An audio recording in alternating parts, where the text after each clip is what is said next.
Okay, we'll get started. Hi, everyone. Thank you for joining and welcome to the Girls for Girls first ever Global Forum event. I'm Shira Miller. I'm a co-founder of Project Girls for Girls.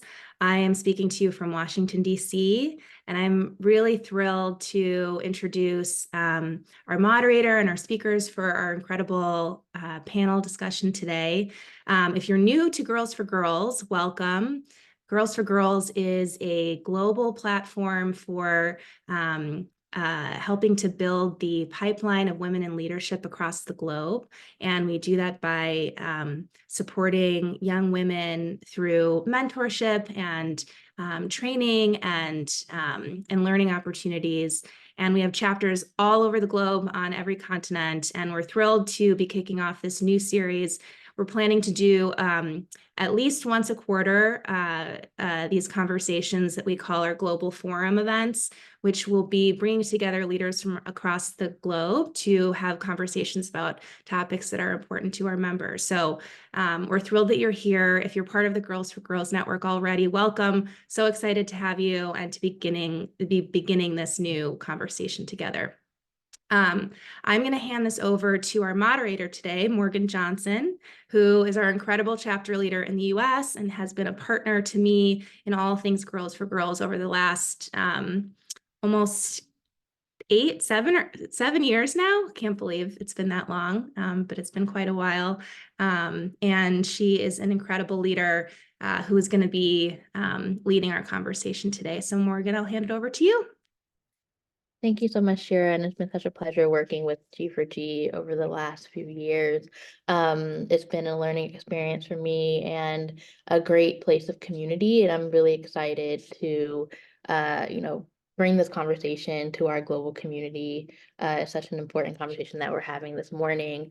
I'm going to start by introducing our speakers for today, and then we'll get into the discussion. Okay, so our speakers for today are Ariana, Abadian, Heifetz. Ariana believes sustainable change is a collaborative, adaptive process that is co-created by communities. She is a passionate experiential educator who centers participant experiences, emotions, and insights in the learning process, seeking to both nurture and disquiet hidden beliefs and assumptions. Ariana really brings with her an expertise in social emotional learning and gender-based violence. She is a facilitator on adaptive leadership, organizational development, change management, and identity-based discrimination. And over the past decade, she has deployed a variety of approaches to support the growth and agency of educators, parents, and mission-driven executives in India and the US. As the head of social emotional learning for the Heritage Experiential Learning School, Ariana held the community through a systemic change process, led teacher professional development and coaching, and designed learning materials. Based on her prior work, leading training for young women on adaptive leadership, menstrual health, and discriminatory social myths across Uttar Pradesh, she authored an acclaimed graphic novel, Spreading Your Wings, to inspire body-positive mindset shifts around menstruation and gender norms. She continues to be a visiting faculty for I Am a Teacher and a senior advisor on SEL for the Delhi Public School Gurugram. And she is an avid poet, potter, and dancer, and draws insight from navigating her own liminal identities as an Iranian, Zoroastrian, and American Ashkenazi Jew. Thank you, Ariana, for being here. And our next speaker is Eiko Boria. Eiko Boria is a founder and CEO of the Flow Initiative, a national organization dedicated to addressing period poverty and accelerating access to menstrual health products in Hudson County, New Jersey, a state in the US, and across the country of the United States of America. Eiko's passion for women's advocacy stems back to her personal experience as a BIPOC woman. That's a phrase we use here, which means Black, Indigenous, person of color, and as well as her professional experiences as a writer. She created the Flow Initiative after discovering that period poverty is a growing issue impacting communities across the United States. She believes that ending period poverty must work in collaboration with menstrual equity in all restrooms and education in all classrooms in New Jersey. And to date, the Flow Initiative has distributed more than 1,250,000 products for women, girls, and members of the LGBTQ plus community. Eiko created Project Local Access, which puts free menstrual products in all Jersey City libraries, and her innovative initiative has helped inspire libraries across the country to become menstrual product access hub. So welcome, Ariana and Eiko. It's such a pleasure having you both here. You've done incredible work in the US and across the globe. And today we're going to talk a little bit more about it. Okay, so I'm going to start with Ariana. If you could introduce yourself and share how you define period poverty and menstrual education. Yeah, thank you so much, Morgan and Eiko and Girls for Girls. It's such a deep honor and privilege to be able to be here and speak on behalf of an issue that I know so many millions of people are working on, and to kind of contribute my voice to that. I have been really examining the question of how to break cycles of violence and trauma and indignity, and have really focused then on gender-based violence, but how to disrupt these larger cycles in our communities, and have sought to then really understand what are the root causes that generate cycles of trauma and harm. And so for me, menstrual equity and period poverty is really such a key entry point to looking at some of these larger systemic challenges that girls and people with female bodies face. And so my approach to period poverty is not just the idea that there's literal poverty of resources, but really that there's a poverty of a cultural imagination, that there's underlying mindsets and beliefs about the female body, about the dignity each girl inherently deserves, about bodily autonomy, about purity and about pleasure, and about who is deserving and entitled to healthcare, that we're invited to begin to reimagine.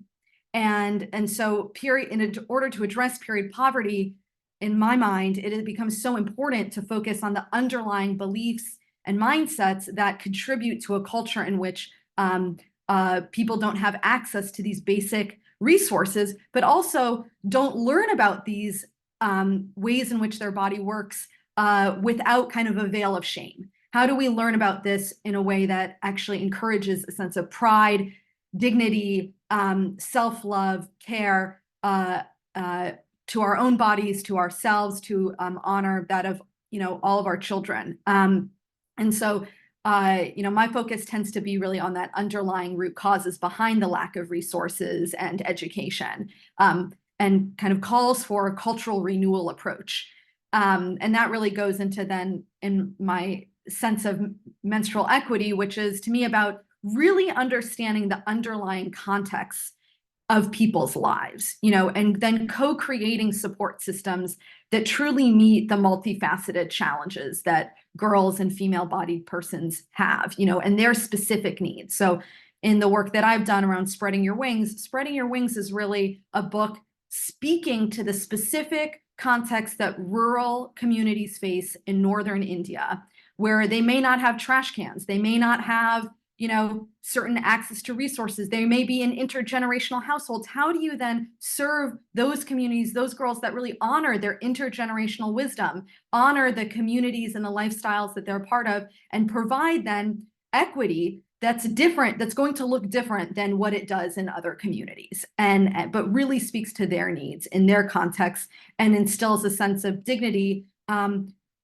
without kind of a oftentimes top-down paternalistic view where people think that the communities that they're working in are ignorant. No, how do we work with people to really serve what their value systems are and help them engage in a process of cultural renewal that better meets the needs of each child? Thank you so much, Ariana. Eiko, I'm going to pass it to you. How would you define period poverty and menstrual equity?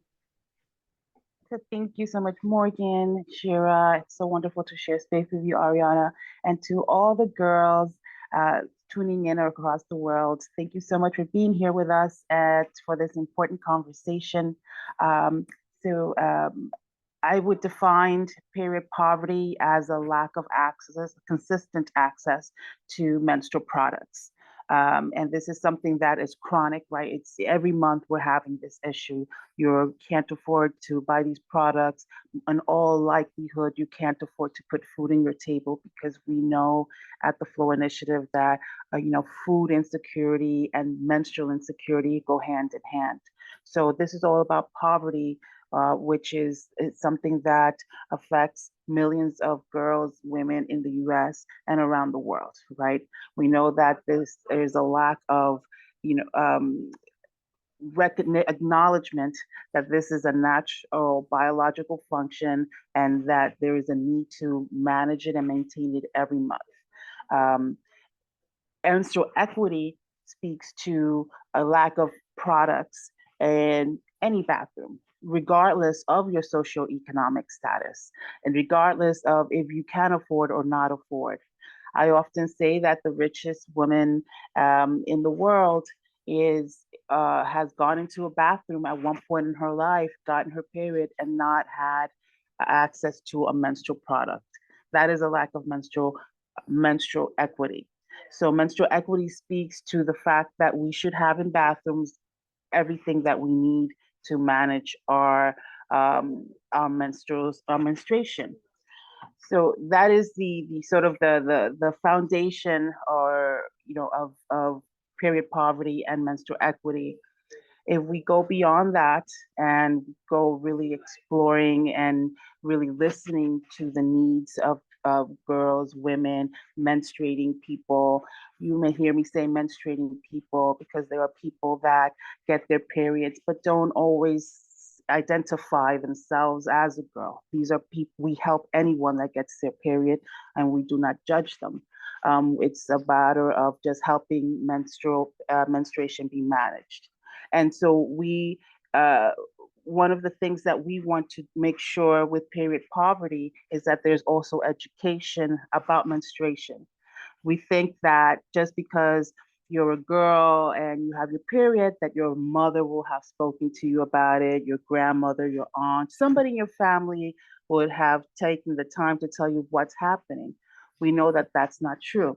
So often we see young people and even adults have really no idea of what menstruation is, what's happening to their bodies. And so for us, it's very important for there to be a sense of celebration in a way of that you are a woman, that you are a girl, that you do bleed this. We consider this, the more we've gotten into this work, the more we see this as sort of like the divine feminine, right? Or the divinity that comes with menstruation. This is an important thing that brings forth life. We need this to bring to the womb, right, is an incredible place that so many things happen.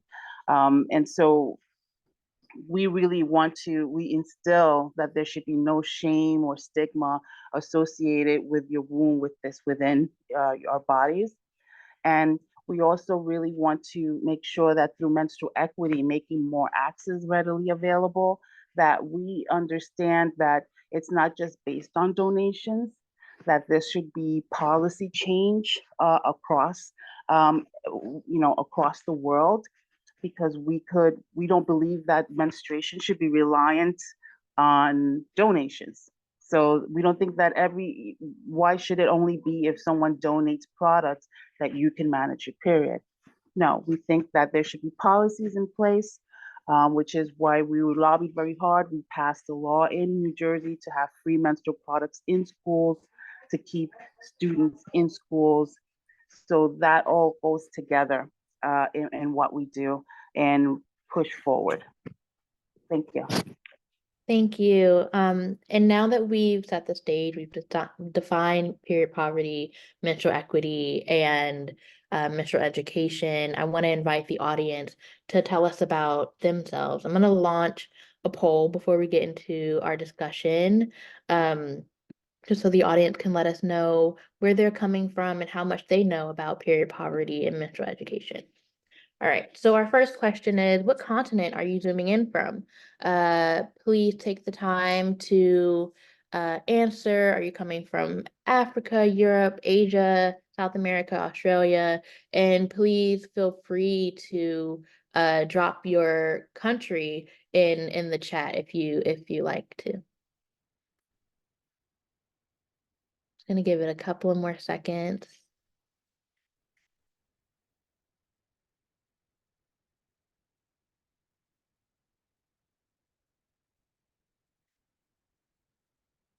And I think we have some really great diversity here.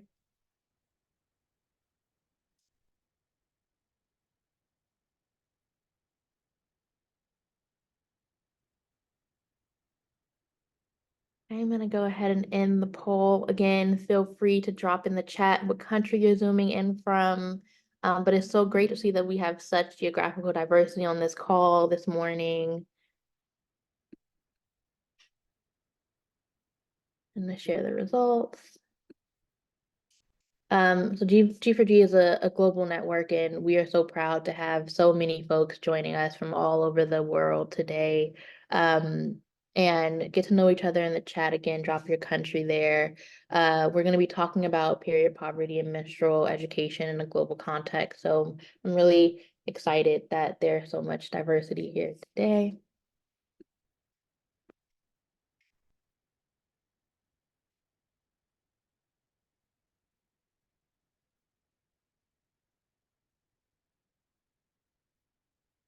Okay. I think I wanted to switch to the next question, but I may have messed up. So I'm going to try it again. I'm going to go to the next question.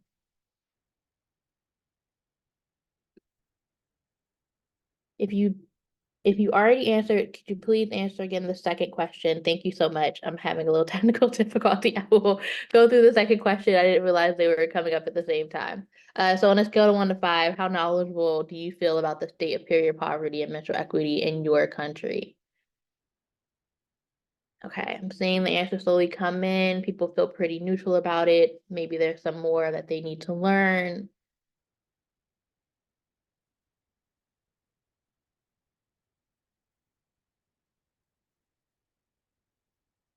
Okay. Well, I'm glad we're having this conversation today. We're going to talk really about Ariana's and Eiko's experiences in the countries that they work in. But I think this is a great starting point to really learning kind of the global kind of scale of period poverty and menstrual equity. And I'm sure that Ariana and Eiko will be sharing some resources that you can learn more about this issue. And of course, we will stay in touch about resources that you can use to continue learning about period poverty in your country. Okay. And now I'm going to end the poll. Thank you again for going through that with me twice. All right.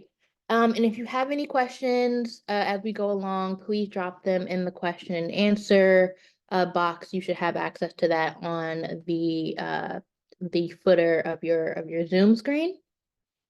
We're going to have some time to answer some questions towards the end after our panelists answer some of our questions. Okay, let's jump into the discussion. Eiko, I'm going to start with you, and then Ariana would love for you to answer the same question. So Eiko, how did you first get involved, and what motivates you to do this work? I first learned about period poverty when I was reading an article on developing West African nations. And it was a line there that said that, the boy know that the girl is ready to have a baby when they see blood on her legs or on her clothes. And I just, at that moment, I said, wow, of course, developing countries, they don't always have access to products immediately. And I was prepared to do, start working to getting the products to Africa when I asked myself, I wonder if this happens in the US. And when I found out that it did, and it does, I immediately started working with what's around me with my community and helping my community. And from there, the work has grown so much because you learn so much about the needs. Sort of like what Ariana said, you know, her work is based in gender-based, violence, and she learned about period poverty. So I, from period poverty, I learned so much about the other issues that affect women and girls, right? So because it's like once you start helping and you really start listening, you see all the other elements that affect someone's life that you're not privy to, you're not really thinking of. So, I think the work has started definitely with in making sure that there's more access to menstrual products. But the passion that keeps it going is knowing that, products are just one step into making into the whole girl is living her best life, and as has food on her table, can get to school, is learning, is thriving, is happy, is so there's so many things that are that are contribute to that. And so knowing that that is definitely the passion that keeps me going every day. Thank you, Eiko. And Ariana, how did you first get involved and what motivates you to do this work? Yeah, so I had the privilege of beginning to work for an organization, a local NGO in Uttar Pradesh, and I was there mainly just to listen and learn, because there's so much powerful innovations and educational initiatives already taking place in communities. So I was there and I just spent time listening to really hundreds and hundreds of girls, and asking them questions and learning from facilitators that were also doing this work. And the more I listened and asked them about their needs, their desires, their challenges, their aspirations, the more I heard kind of a common theme of we want to learn about our bodies. We really need to know this in order for us to thrive in our lives. And they had a lot of other needs, and I thought to myself, well, this is actually something that I can support with, because when I think back to my own childhood, my mom is actually on, my mother, Susanna Abadian, is actually on this call as well, and I really attribute my involvement to her as well, because my own grandmother grew up in a small rural village in Iran, and when my grandmother's father died, she was sent to India to live with her uncles and aunts. And my grandmother never learned about her period until the day she started bleeding. And the more I heard girls talk about that they also had not learned about their periods until the day that they started bleeding, I thought to myself, that is so terrifying. That is a traumatic way to learn about your body. You would think that you are dying. And we have the choice in just our local communities to disrupt that. And my mom chose to disrupt that in terms of what she passed down to me. And she really decided to then instill so much of what Eiko was saying around, period love. We called it the moon time growing up. It was, she would change her menstrual pads in front of me. It was not even seen as a big deal. It wasn't something to be ashamed of. It was something to feel a sense of, wow, this is amazing that the body does that. So my involvement really comes from both the listening work that I was doing from girls in their communities, but also the sense of love and responsibility that I felt passed down to me from my own mother. The sense that, wow, my mother had the courage to educate herself and to decide what is my loyalty to the future generations, to the women and girls in my life. And I felt similarly that, wow, it doesn't have to be this way. We can be in community to each other as girls, as women, as female-bodied persons. We can be in community in a different way. We can love and support a coming of age that celebrates what is possible and the wisdom that our bodies hold.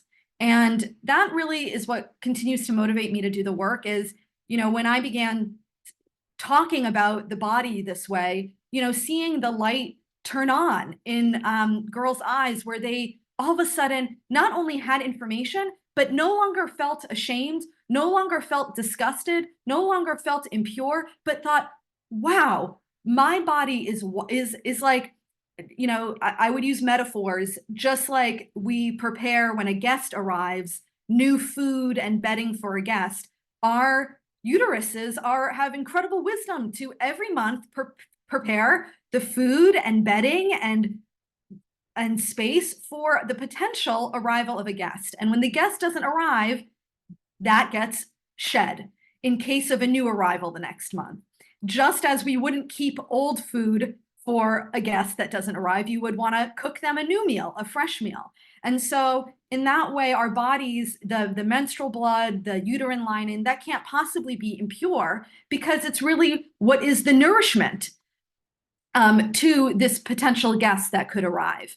And through, you know, seeing how just these ways of reframing, of providing body positive metaphors, of providing storytelling that doesn't just provide information, but provides a different way of seeing oneself, it made all the difference.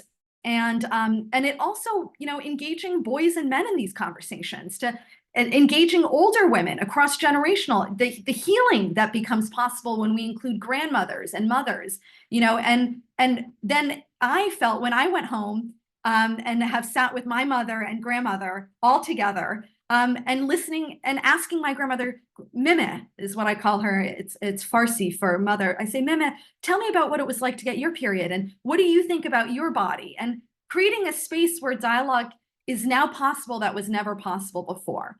You know, shame really thrives in the shadows. So when we give voice and we start to honor each other's stories and we treat them with reverence and curiosity, something new becomes possible. And the more that I engage with that in girls and other communities, what they gave me was an opportunity to engage in my own family system a different way. And as I facilitated space for them, they were inviting me in their own way to then engage in healing and honor my own mother and engage in healing with my grandmother. And so I really see this as kind of across boundaries, across global boundaries, across ancestry, time and space, you know, and really kind of work of creating interconnectedness that's only possible through these kind of shared dialogue spaces.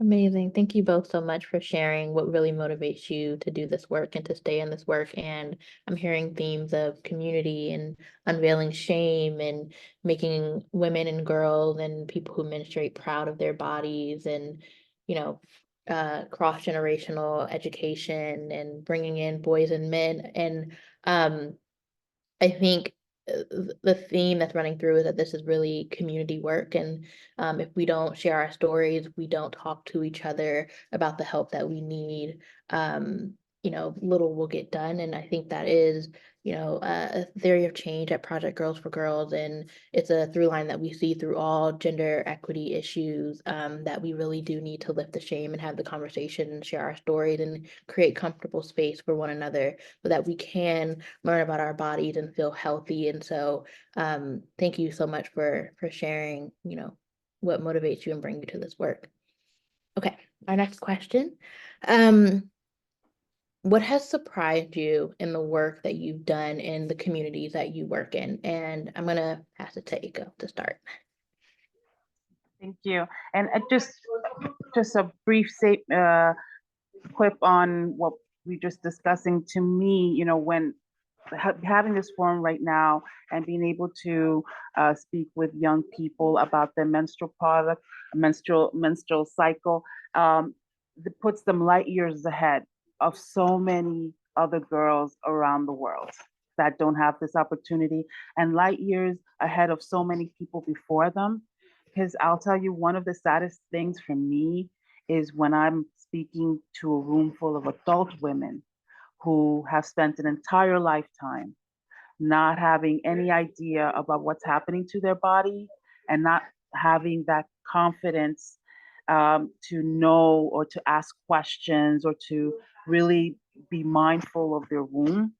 And they all say the same thing. And that's, I wish somebody would have had this conversation with me when I was a young girl. So all these young people in this call right now, are going to be put, in a position that has not been afforded. And so I just wanted to really just mention that because I just think it's so important. And your question, Morgan, was What surprised you in the work that you've done in the communities that you work in? I think what surprises me consistently is twofold. One is no matter how much work we do, there's always pockets of people that have never heard of period poverty, um, that have never have no idea. But when you do speak to them about it, they're just like, oh, of course. It's like, you can literally see like the light bulb going off, because it's something that is pretty, people just don't think about. If you can afford products and you can, you manage your period successfully every month, you're not really thinking about it. So there are so many people, even though there's so much work being done in this piece, that really have no idea that this exists, but that are also very open, to when you mention it.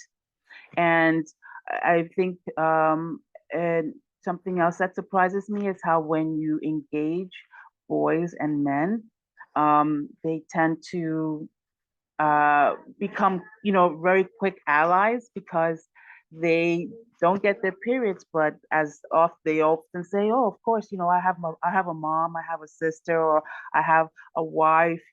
So even though they don't get their menstrual cycle, when they think about their daughters, um, ever having to go through something, you can sort of see an emotional response to boys and men, which always surprises me, actually.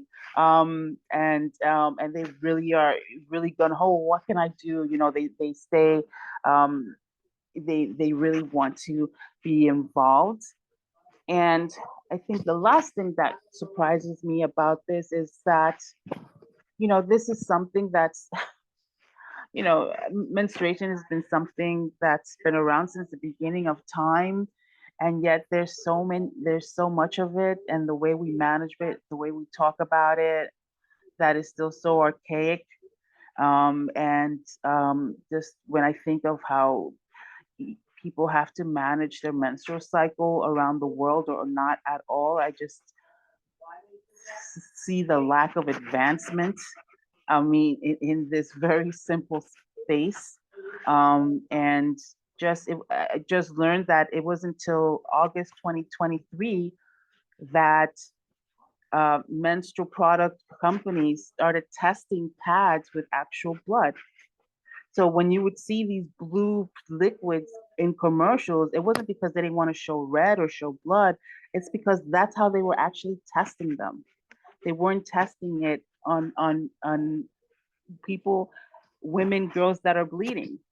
And so it just goes to show you, even the products, how there's been a lack of advancement, to the fact that they haven't even they didn't even think of testing menstrual products with menstrual blood. And so I'll stop there because I can really go on. Thank you, Eiko. Ariana, what surprises you the most?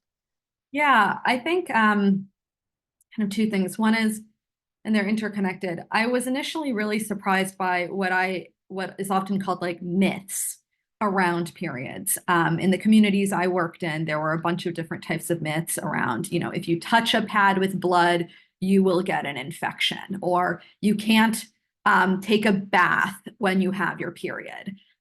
Or if you even touch certain types of food while you have your period, it'll get spoiled. Or you shouldn't enter the kitchen while you have your period. Or you shouldn't enter a temple or a prayer space while you have your period. If you lift a box while you have or something heavy while you have your period, then your vagina might fall out. Like there was, just a lot of different types of beliefs and mindsets around periods that as an outsider coming in seems like, wow, this is really strange. But I think the other thing that then surprised me was there's internal logics behind many of these myths that oftentimes as outsiders, we have kind of a disrespectful approach to it. And we think, oh gosh, well, we need to just tell people what the facts are. And so the approach to then myths is to just give people like information. And I think that what surprised me is actually like, that doesn't work, because the myths are often people's best guesses in their communities before Google, before, having access to kind of medical studies. These were sometimes people's best guesses for how to take care of each other. And sometimes they were founded on beliefs that encourage impurity or disrespect towards female bodies, but oftentimes there's some sort of internal logic that gets passed down from generations, and that no longer makes sense with what we know anymore. But it's not that people are, stupid. And oftentimes interventions around myths don't honor that these attachments to myths is both people's best guesses of how to make sense of their periods in community and how to manage them. And so the best way to, or I won't say the best way, but one way of engaging with these myths is actually not just to go into a community and say, well, you think that touching a pad will give you an infection, and actually it won't. Like, because the other aspect of myths is that they're relational. Our mothers taught us that. They were taught by their mothers. They were taught by their community elders. So, a lot of girls that I would work with would say, yeah, we go to school. It makes sense that these aren't the myths, but how am I going to, in an intergenerational household, turn around to my elder and say, no, you were wrong? So what often surprised me was interventions or people who are going in and doing trainings don't give girls the tools for how to have those conversations with their elders. How do you have that conversation? How do you dispel myths and mindsets and change hearts and minds in a way that is not disrespectful, that allows elders to save face so that they're not treated with kind of dishonor, that allow them to still maintain a sense that, hey, there was wisdom, there was wisdom in your belief system. And now that it's passed down, we actually know different things. But it's not that you're stupid. That was a beautiful best guess. And now we can actually think differently. But there's kind of a nuance in it. It's a way of kind of honoring the relational logic of people and why they still adhere to myths. And also the logic of, well, people have made sense of periods in all sorts of ways that may not make sense to some of us, but that doesn't mean that that we should treat those with disrespect. Oftentimes our intervention for myths actually doesn't help people dispel the myths because we think disrespectfully towards them. So there's kind of if we want to actually change the myths, there's a humility that's required, I think. And I was both surprised by the myths, but then also surprised by the ineffectiveness of interventions towards myths. And again, that's kind of why I wrote Spreading Your Wings, is I ended up doing all sorts of research on all these different books that exist for what I hoped would be resources to girls after they get menstrual health trainings. And I was disturbed to find out that the way that all these books treated myths were just to say, this is what you think and it's wrong.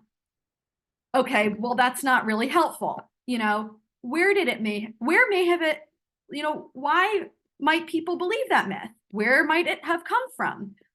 Why might it have made sense centuries ago? Why does it no longer make sense now? How do you have that conversation? How do you encourage girls to kind of think critically? How do you engage in that conversation with your elders?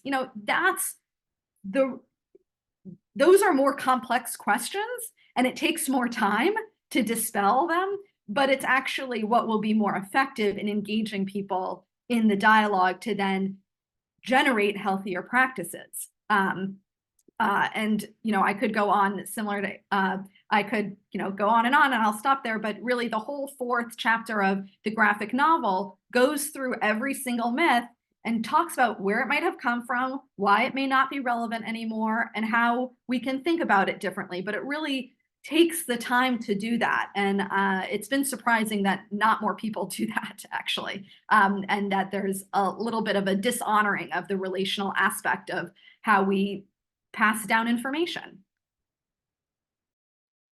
Thank you, Ariana. This is such a great conversation, and we have some really great questions coming in from the audience that I think will lean into my next question and our final question about solutions and recommendations to address these problems. So I want to just talk a little bit, if we could spend a little teeny bit of time about uh, the challenges that differ in different geographic contexts, and talking about periods and talking about menstrual products and menstrual education. I think, Ariana, you were really getting into that is important cultural context around these myths and what we've been taught through generations, that may change people's perspective on periods or have their mindset on what periods are and what they aren't. So I would love to just talk about just a little bit, Eiko, if you could maybe explain maybe some geographical differences in the US and, you know, our territories over here in North America. And Ani, if you have anything else to add around you know, the challenges you might see in India. So I'm going to pass it to Eiko. Thanks, Morgan. So having donated products and around the world, I can say that poverty is different in the US in that there are resources that are available, more readily available to people that aren't available in South America and be available in Africa. And other parts of the world that see such abject poverty. And so although poverty is similar in many ways, there are differences depending on where you are. And I think it's important to acknowledge that and know that, I made a donation to Guatemala, and the video that they sent was like, so it was so tender but so heartbreaking at the same time, because these were women, and they were looking that they had never even seen a pad before, right? They didn't even know how to use it, right? So there was just where in the US we would donate to impoverished people, but they know what the pad is. They know what it's for. They know how to use it. And so I think recognizing that there are places in the world that just need so much support and education about just simply what a pad is, how to put it on, when to take it off, right? Is something that definitely are global differences. But what I think what this movement does, what this webinar does, is bring people from around the world together, and we are able to reconcile those differences and talk about them, and highlight and enlighten us that are doing this work on situations, on issues that we may not be even thinking about, but we should. And supporting this on a global scale is really important.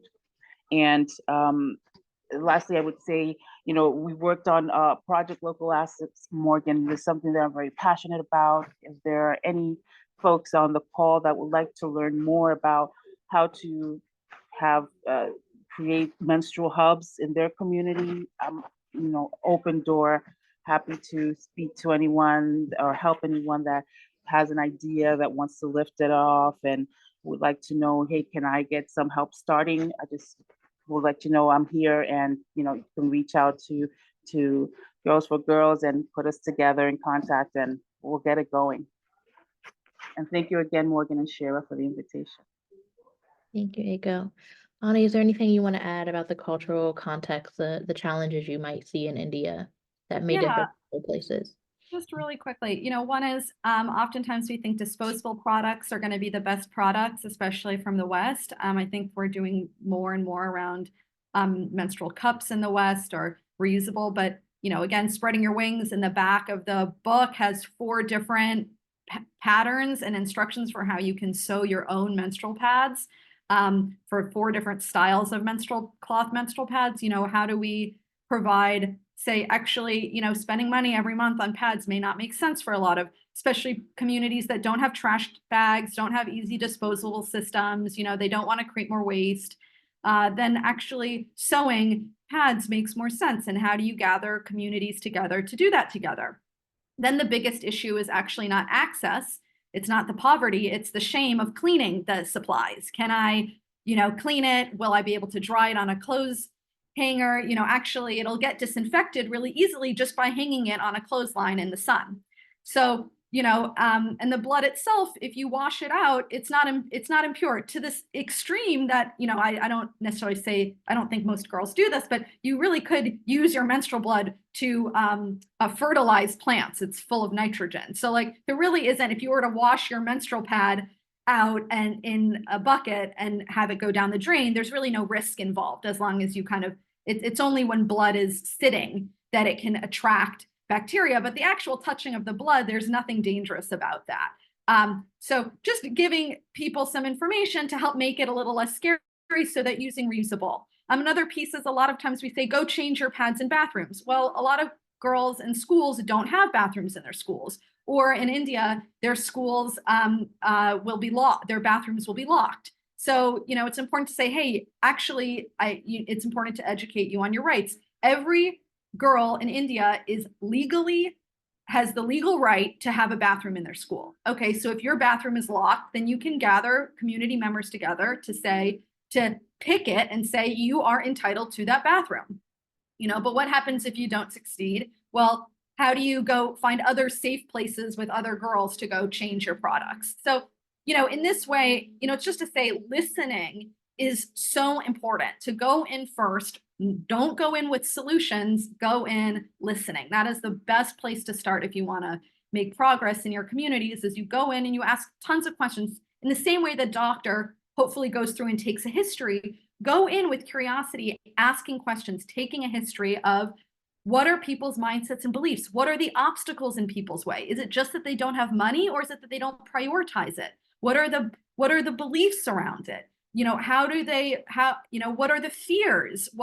So really go in asking all these questions so that when you do create initiatives and trainings and products, they actually are helpful versus creating new problems for people. Thank you both.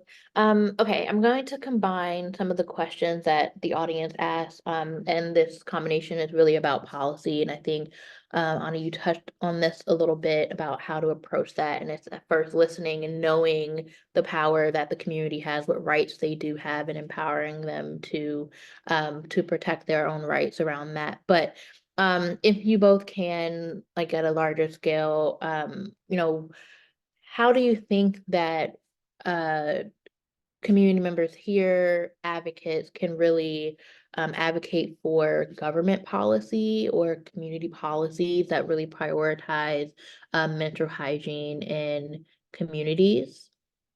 Ani, I'm going to start with you if you have an answer. Yeah, I mean, I have less experience mobilizing and lobbying on behalf of governments, a lot of more like community involvement. I think, the first place to start is really getting communities together and educate and kind of educating and learning again, what are the problems people are facing? What do they think are solutions? And really, co-creating things, maybe exposing them to what other people have done in other parts of the world or communities, but then really thinking about what would help move the needle here. And sometimes we look to our governments to solve our problems, and that's really important. There needs to be government legislation.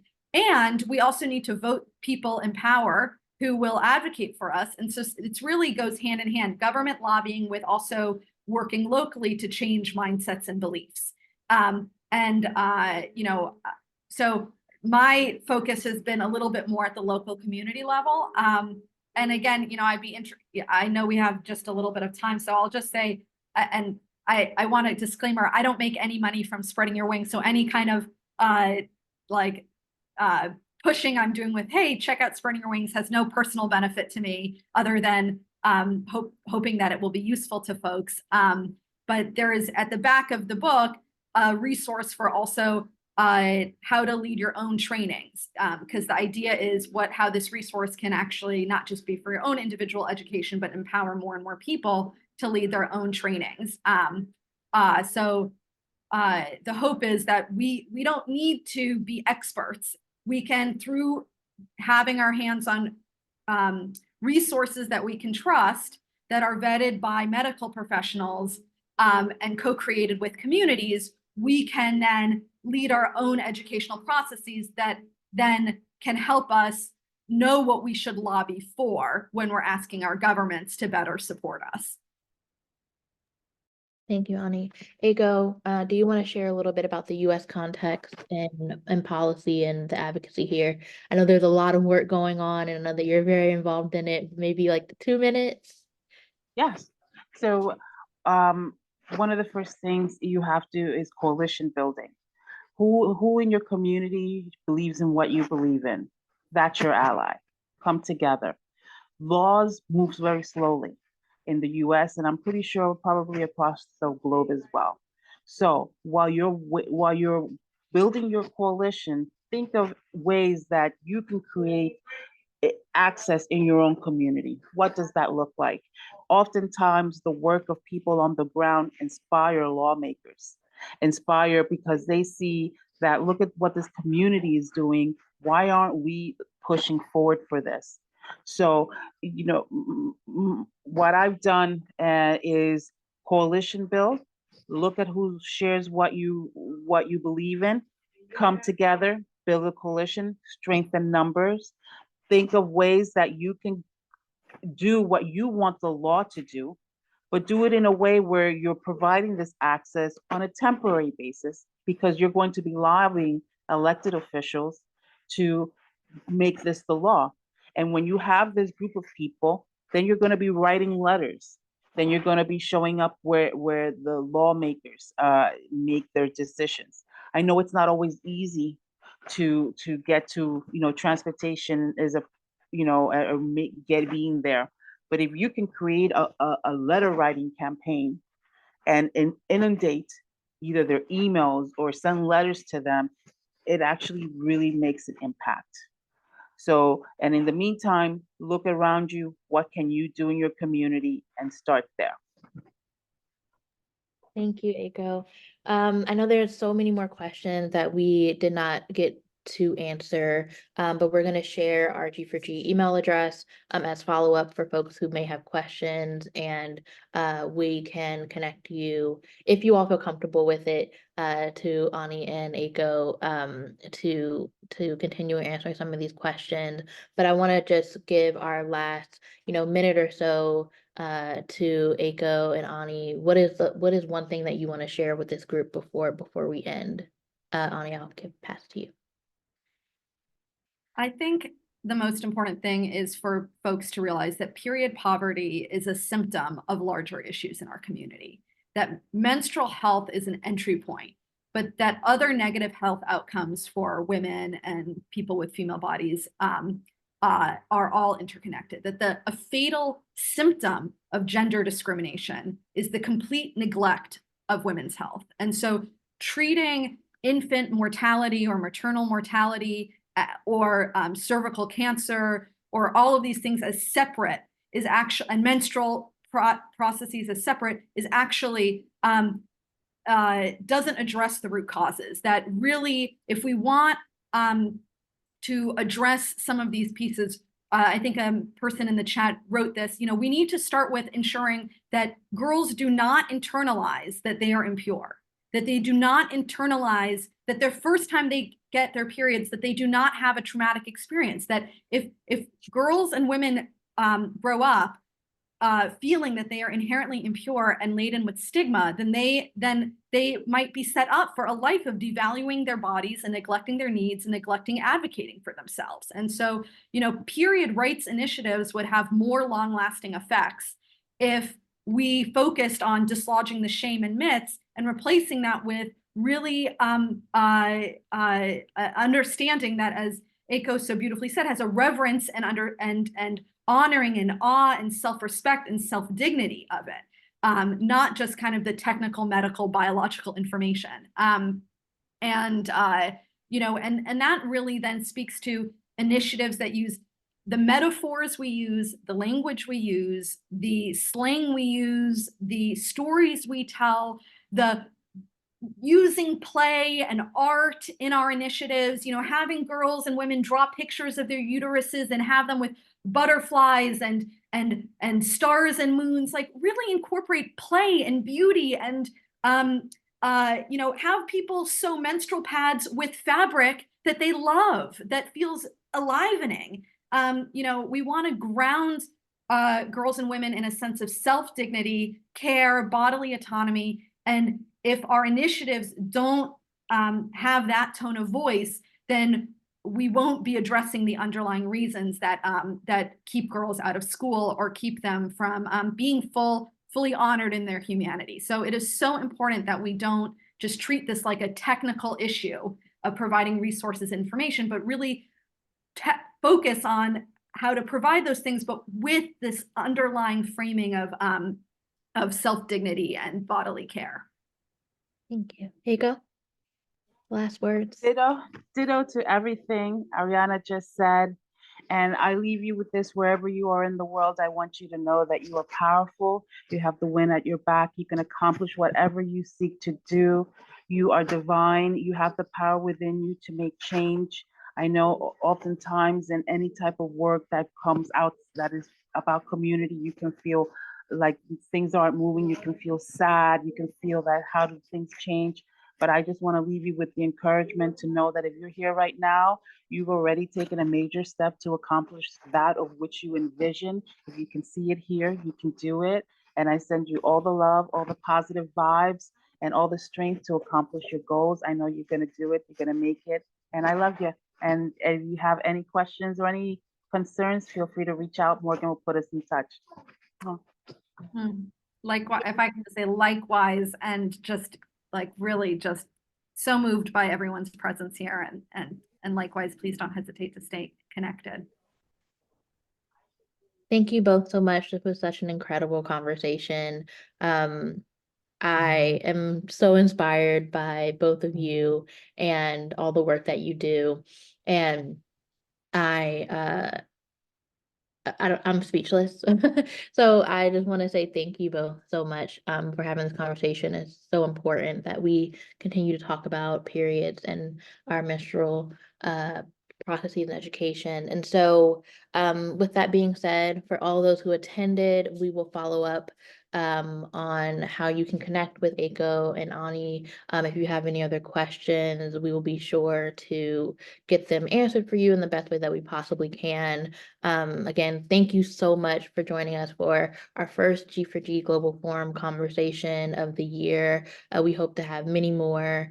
And I hope you all have a great rest of your day. For me in the US, it's the morning, so I'm just starting, but I know some of you are winding down. So thank you all so much.